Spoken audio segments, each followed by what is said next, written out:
என்னைய பெத்த உம்மா, நான் உலகத்துக்கு வருவதற்கு காரணமாக இருந்த வாப்பா, இந்த ஒரே நோக்கத்துக்காக என் வாப்பாவோட நான் நல்லா இருப்பேன், அல்லாஹ்வுக்காக என் உம்மா வாப்பாவோட நல்லா இருப்பேன்னு முடிவெடுங்க. நிறைய பிரச்சனைகளுக்கு தீர்வு கிடைக்கும். உங்களுடைய துஆக்கள் அங்கீகரிக்கப்படுவதற்கு காரணமாக இருக்கும். நபிகளார் சொன்னார்கள், மன் அஹப்ப அன் யுப்ஸத லஹு ஃபீ ரிஸ்கிஹி வ மாலிஹி.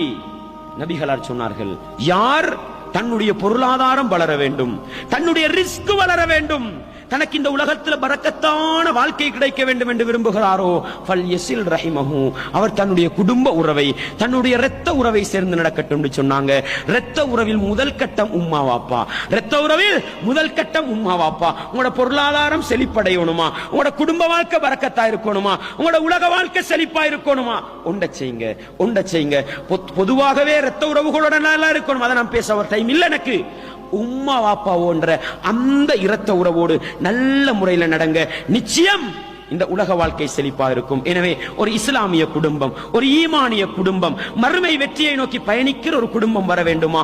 உம்மா வாப்பாவை மதிக்கின்ற, பிள்ளைகளை மதிக்கின்ற உம்மா வாப்பாவாக, உம்மா வாப்பாவை மதிக்கின்ற பிள்ளைகளாக நாங்கள் மாறுவோமாக இருந்தால் நிச்சயம் எங்களுடைய வாழ்க்கை நல்லதாக இருக்கும். வல்லவன் ரஹ்மான் இந்த ரமதானிலே நானும் நீங்களும் பெற்ற உச்சகட்ட மாற்றமாக பெற்றோரை மதிக்கின்ற பிள்ளைகளாக, பிள்ளைகளுக்கு துஆ செய்கின்ற பெற்றோர்களாக என்னையும் உங்களையும் வல்லவன் ரஹ்மான் மாற்றிவிட